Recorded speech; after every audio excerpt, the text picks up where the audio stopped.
जबाबदारी आहे, आपल्या लाडक्या भाऊंची जबाबदारी आहे की येणाऱ्या 15 तारखेचा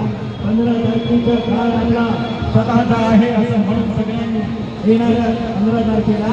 1 नंबरचा भजन समर्थन हिशोबाला आपण प्रचंड बहुमताने विजयी करून देणं हे आपलं आपल्याकडे कर्तव्य आहे. त्या दिवशीचा दिवस आमच्या लाडक्या ताईंचा माईंचा असणार आहे. तो दिवस त्यांनी आपल्या भाऊसाठी राखून ठेवायचा आहे. आपल्या घरातले भाऊ,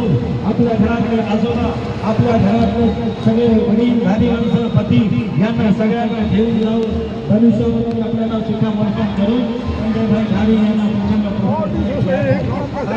त्यांच्या पाठीत देवेंद्र फडणवीस साहेबांचा आशीर्वाद आहे, त्यांच्या पाठीत एकनाथ शिंदे साहेबांचा आशीर्वाद आहे, त्यांच्या पाठीत रामदास आठवले साहेबांचा आशीर्वाद आहे, त्यांच्या पाठीत प्रवीणभाऊ दरेकरांचा आशीर्वाद आहे, त्यांच्या पाठीत विकास सूर्य साहेबांचा आशीर्वाद आहे आणि त्याहून मोठं तुमच्यासारख्या शिवसैनिक भीमसैनिक सर्व पदाधिकाऱ्यांचा आशीर्वाद आहे, आमच्या माता भगिनींचा आशीर्वाद आहे.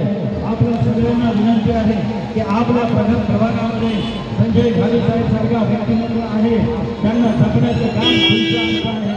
त्यांना सांभाळण्याचं काम तुमचं आमचं आहे, त्यांना प्रचंड बहुमताने निवडून आणण्याचं काम सुद्धा तुमचं आमचं आहे. मतदार भगिनीनं आपणास लक्षात असलं पाहिजे, राजकारण या बिल्डिंग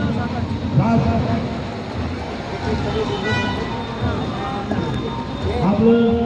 राजोत्सव बिल्डिंगमध्ये सर्व नागरिक आपल्या राजोत्सव वाटेच्या या सगळ्या बिल्डिंगमधल्या नागरिकांना विनंती आहे की आपली निशाणे धनुष्यबाण, आपल्या सगळ्यांची निशाणे धनुष्यबाण, आपले उमेदवार धनुष्यबाणाचे उमेदवार, आपले उमेदवार तुमचे आमचे उमेदवार यांना प्रचंड बहुमताने निवडून द्यायचे असेल तर धनुष्यबाणासमोरचं निवेदन दाबून त्यांना प्रचंड बहुमताने विजयी करायचे. मतदार बंधू भगिनींनो, आपल्या विभागात छोट्या असतील मोठ्या असतील कुठल्याही समस्या असू द्या, त्या समस्येवर काम करणारा एक छोट्या गोष्टीची दखल घेणारा व्यक्तिमत्व म्हणजे संजय घाले साहेब. संजय घाले यांनी अनेक वर्षापासून आपल्या प्रभाग क्रमांक 5 मध्ये अनेक छोटी मोठी अशी वेगवेगळ्या पद्धतीने उत्तम प्रकारे समाजाची रचना करून धर्म पंथ याच्या विरोधात जाऊन एक मानवतावादी विचार घेऊन इथल्या लोकांच्या समाजाचं काम करण्याचं काम केलेलं आहे. म्हणून तुम्हाला आम्हाला आपल्या लक्षात असलं पाहिजे की